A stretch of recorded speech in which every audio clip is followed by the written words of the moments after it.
Welcome to the Man Talk Show. I'm Connor Beaton, and on this week's midweek mini episode, we're just going to talk a little bit about gratitude in the time of crisis, thanks in the time of crisis. So, like many of you may have experienced in the past several months, and by the way, just a quick acknowledgement, my audio may not be as crisp and clean as it normally is today. I don't have my audio equipment with me, and so I am just recording on a different device. But as many of you have probably experienced over the past several months, there has been a significant change in life. A lot of people are restricted to who they can spend time with. Many people are restricted to being isolated and feeling alone, and have maybe experienced a tremendous amount of loss and grief and isolation. Loss financially, loss emotionally, loss maybe of jobs or restrictions around your business and how you're able to conduct that business, restrictions around your relationships. I know many people that they've had to spend a considerable amount of time apart from their partner, stuck in different countries, families that are separated. So there's really, a tremendous amount of stress and fear that a lot of people are facing right now, that many, many people are experiencing in our world due to the circumstances that we are living through right now. So how do we have thanks? How do we express gratitude in times of chaos? I was talking about this with a client the other day and said, right now we are living through this very interesting time because in many ways, we're living through a time of tremendous fear, just a tremendous amount of fear. You can feel it in the conversations that you have with people. You can observe it and watch it in the mainstream media and narrative and conversation that's happening. It's showing up in entertainment. It's showing up in news cycles. It's showing up in social media. It's showing up in your conversations with friends and families. There's a lot of division. Many families are broken up because of political conversations or differences, religious differences in conversations. So there's a lot of fear. There's a lot of reason for people to lose out and miss out on the chance for gratitude. And so this brings up the question of how do we have gratitude? How do we stay grateful and thankful in times of chaos, in times of crisis? And this is the beauty of what we are living through right now, is that culturally and systemically, we are living through a time that can, in many ways, represent a sort of a macrocosm for the microcosm that we experience within our lives, right? Many of us go through individually very challenging times, very heavy times of crisis, heavy times of chaos, where maybe we are ill or we lose a job or we have a divorce or a relationship falls apart.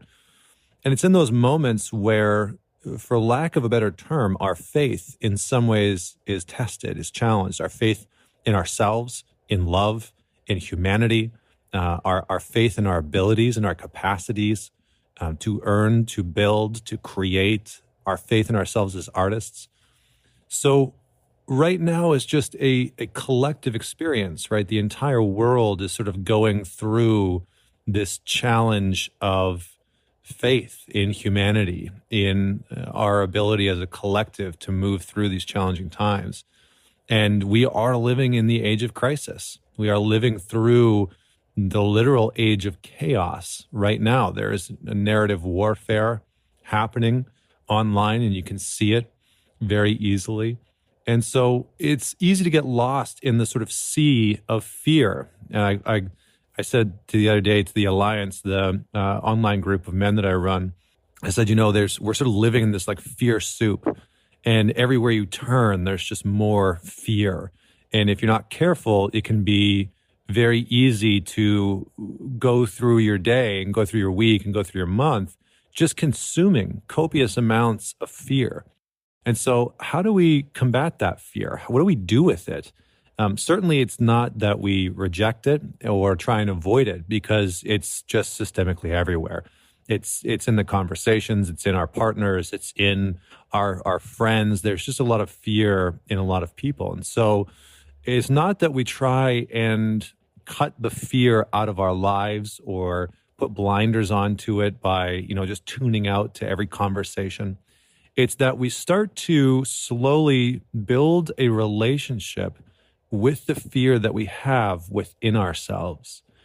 We start to build a relationship with the fear that we have about losing a partner or a loved one. We start to cultivate a relationship with the fear that we have about not being able to, maybe make it through this tough time financially, or, having our business not make it through this crisis, this chaotic time.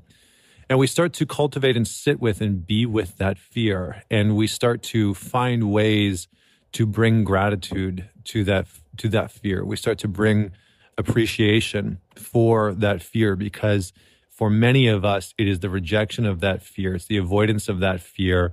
It is the turning the blind eye and sort of being ignorant to that fear that causes us a tremendous amount of suffering. So in the last several months, I've really been playing around with, how do I be grateful for the fear that I am experiencing? The fear of, financially, the fear that shows up, the fear of not knowing, where we're going to live, the fear of uncertainty around when I'll ever be able to run a men's weekend again in person and serve people in person and work with people in person. All of that, I get a tremendous amount of joy from, and purpose and life force and function from. And so there's a fear of like, man, what if the world never goes back to normal? And even it's a bit absurd, but sometimes, that fear is there to serve a purpose. And in many ways, and if you hadn't tuned into this episode, but I had a philosopher on who talked about the philosophy of catastrophe. And I think in many ways, fear is somewhat similar. Fear can help us to, it almost is like a reminder of what's meaningful in our lives. And so for me, what I would encourage you to do is look at what fear is telling you about your life right now. In many ways, the things that you are afraid to lose, maybe there's an attachment there that's been unhealthy that can start to evolve. But also, it is a reminder of the things that matter most to you. And so for many, many people, the invitation of this time, the invitation of any period of crisis, any period of chaos, is to start to sharpen and hone and cultivate a deeper relationship with our fear. And when we do that, it brings more transparency, more clarity, and more certainty about what matters most to us in our lives. Who are the people that we really want to spend time with? Who are the people that we absolutely want to express ourselves to? Who are the people that we want to build and grow with? What are the situations and circumstances that we would like to create? What do we want to create in the world? What kind of business do we want to be a part of? What type of community do we want to contribute to? How do we want to be of service to others? So being with our fear, the practice of being with our fear and being grateful for that fear when it shows up, without needing to avoid it, without needing to become it, without needing to reject it, can actually allow us a greater sense of peace, serenity, calmness, clarity, transparency, meaning, purpose, function, direction. So fear is not to be avoided. It's not to be abolished right now. If anything, and I know this is a little bit contrarian because it's not like you're going to tune into many messages where people are like, you should be grateful for your fear. But in many ways, this is what we are being asked to do collectively right now. There are so many people who are spiraling, who are spinning out, and who are lost in this fear soup because they are just consuming it constantly. And it is inundating their neurology, their nervous systems, and they're unable to sort of escape from it. And as Carl Jung said, what we cannot separate from, we cannot heal. So we need to create a little bit of space from our fear to witness it, to be with it, to see it. What are we actually afraid of right now in our lives? What have we been frozen? Because when fear shows up, our nervous system responds to that fear, and we go into fight, flight, or freeze mode. And for many of us over the pandemic, we have been frozen, not making the decisions, not doing the things that we need to take care of ourselves, or we've gone into fight mode and we've been really actively, combating the people that we love or the circumstances that are around us. And we're sort of going down the rabbit holes of conspiracy theories and what might be happening, and raging against the machine or the man or whatever the case may be. And for some of us, we're fleeing. We are running. We're hiding even more. We're isolating even more.